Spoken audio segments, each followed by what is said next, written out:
آگے بڑھیں اور آپ کو بتائیں کہ 6 اگست 2015 میں دوران مشن میجر ہمایوں جہانزیب کا ہیلی کاپٹر پہاڑ سے ٹکرا گیا تھا۔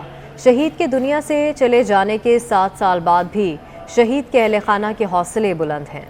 شہید ہمایوں جہانزیب 2 بیٹیوں کے باپ تھے۔ شہید میجر ہمایوں جہانزیب کو تمغہ بصالت سے نوازا گیا۔ فرزانہ صدیق اس وقت شہید میجر ہمایوں جہانزیب کے گھر موجود ہیں، ان سے بات کرتے ہیں۔ جی فرزانہ۔ بالکل، ہمارے شہداء کی قربانیاں ہم پر ایک قرض ہیں اور اس کو کبھی بھی کسی بھی طور فراموش نہیں کیا جا سکتا، اور ان شہداء کی قربانیاں ہی ہیں جن کی بدولت ہم آزاد فضا میں سانس لے رہے ہیں۔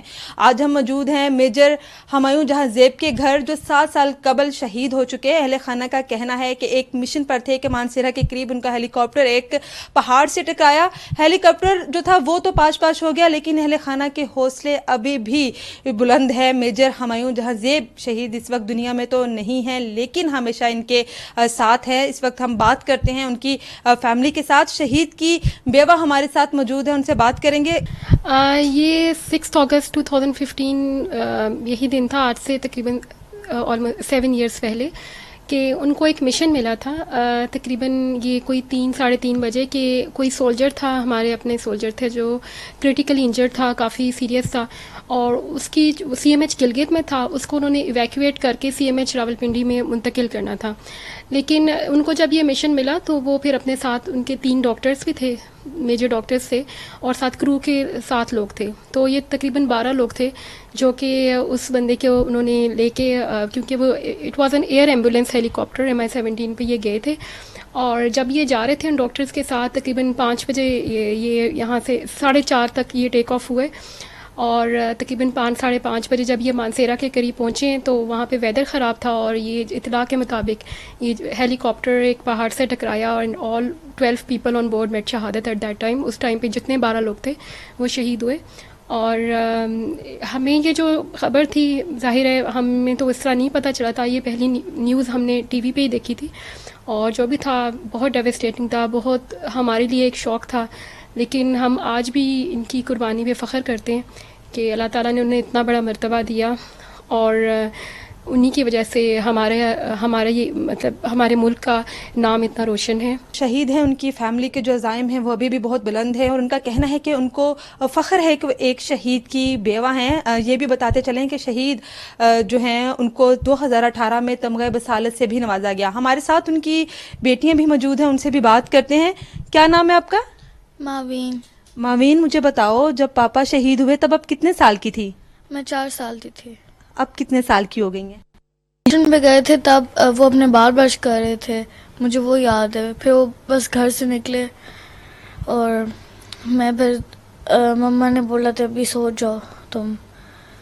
پھر اس کے بعد مما نے TV آن کیا تو پھر دوسرا چینل لگایا تو اس میں پتہ چلا کہ بابا کریش ہو گیا۔ جی بالکل، یہ ان کی بیٹی ہیں ماوین، جس وقت 4 سال کی تھیں اور اب 11 سال کی ہیں۔ آخری یاد یہی ذہن میں ہے کہ جب پاپا آخری دفعہ ان کے گھر سے نکلے تو بال برش کر رہے تھے اور ان سے پیار کر کے وہ چلے گئے، اور اس کے بعد کبھی بھی واپس نہیں آئے۔ تاہم شہید کی اس فیملی کا یہی کہنا ہے کہ ان کو اس شہادت پر فخر ہے اور ہمیشہ رہے گا۔ فرزانہ صدیق، آپ کا بہت شکریہ۔ Army chief general Qamar Javed Bajwa نے میجر جنرل امجد حنیف شہید اور میجر محمد طلحہ شہید کے اہل خانہ سے ملاقات کی ہے۔ ISPR کے مطابق آرمی چیف راولپنڈی میں دونوں شہداء کے گھر گئے۔ اس موقع پر army chief general Qamar Javed Bajwa نے کہا کہ شہداء ہماری قوم کا فخر ہیں۔ ہم عظیم قربانیوں پر اپنے شہداء کے اہل خانہ کا جتنا شکریہ ادا کریں کم ہے۔ آرمی چیف کا کہنا تھا کہ شہداء کے اہل خانہ سے رابطے میں رہنا ہمارا فرض ہے، ہم ہمیشہ کے لیے ان کی فلاح و بہبود کے ذمہ دار ہیں۔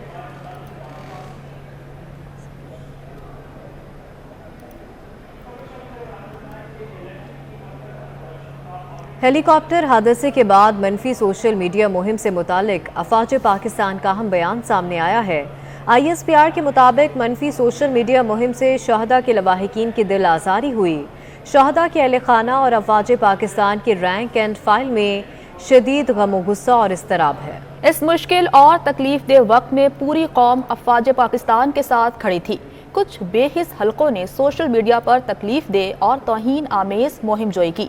یہ بے حس رویے ناقابل قبول اور شدید قابل مذمت ہیں۔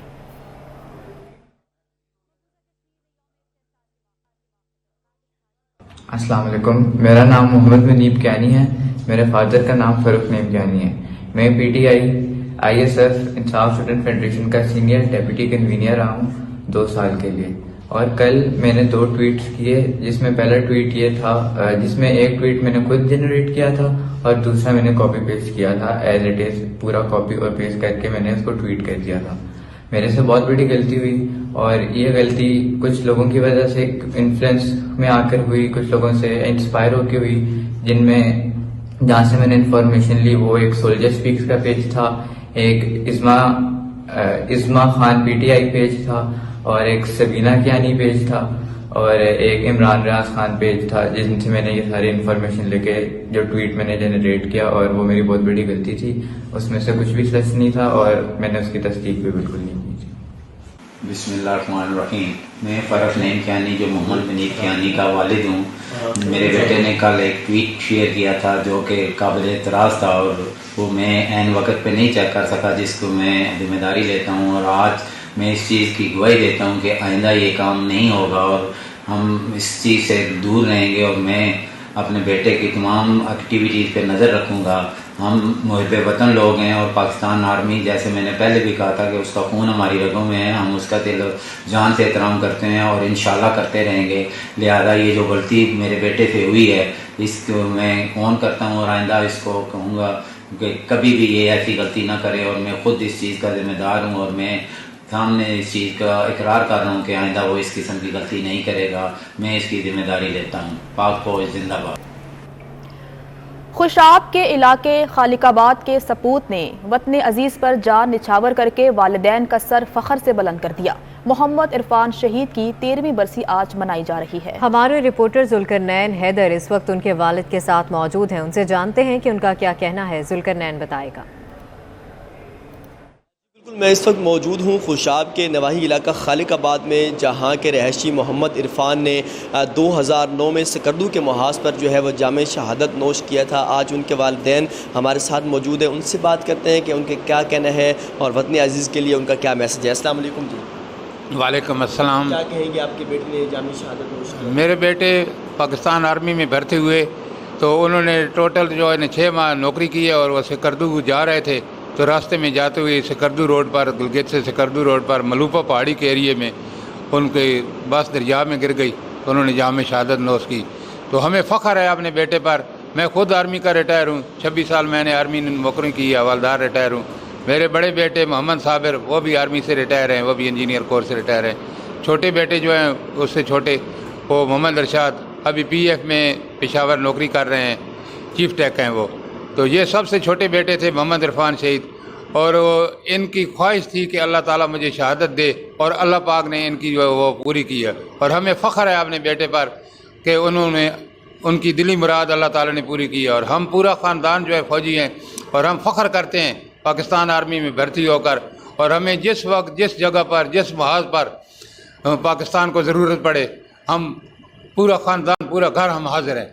جی بالکل، جیسے کہ آپ نے سنا کہ آج بھی جو ہے ان کا جذبہ سلامت ہے. یہ پورا خاندان جو ہے پاکستان آرمی میں انہوں نے خدمات سر انجام دی ہیں. آج بھی ان کا کہنا ہے کہ میں اور میرے بچے آج بھی وطن عزیز کے لیے ہم جو ہیں حاضر ہیں. ان کے بیٹے کی جام شہادت کی خواہش تھی جو اللہ تعالیٰ نے قبول کی ہے، اور آج ان کا جو ہے 13ویں برسی منائی جا رہی ہے. جی ذوالقرنین آپ کا بہت شکریہ. چیف سیکرٹری پنجاب نے مزید خدمات دینے سے انکار کر دیا. چیف سیکرٹری پنجاب نے وفاقی حکومت کو مراسلہ لکھ دیا، کہا نئی حکومت کے ساتھ کام نہیں کر سکتا. آپ کو بتا رہے ہیں کہ چیف سیکرٹری پنجاب نے مزید خدمات دینے سے انکار کر دیا ہے. چیف سیکرٹری پنجاب نے وفاقی حکومت کو مراسلہ لکھ دیا، کہا نئی حکومت کے ساتھ کام نہیں کر سکتا. ایسا کہنا ہے چیف سیکرٹری پنجاب کا. انہوں نے مزید خدمات دینے سے انکار بھی کر دیا ہے. چیف سیکرٹری پنجاب نے وفاقی حکومت کو مراسلہ ارسال کر دیا. مراسلے میں لکھا کہ نئی حکومت کے ساتھ کام نہیں کر سکتا، مزید خدمات نہیں دے سکتا. ایسا کہنا ہے چیف سیکرٹری پنجاب کا. انہوں نے کہا کہ نئی حکومت کے ساتھ کام نہیں کر سکتا. چیف سیکرٹری پنجاب نے مزید خدمات دینے سے انکار کر دیا ہے. چیف سیکرٹری پنجاب نے وفاقی حکومت کو مراسلہ لکھ دیا. مراسلے میں لکھتے ہیں کہ نئی حکومت کے ساتھ کام نہیں کر سکتا.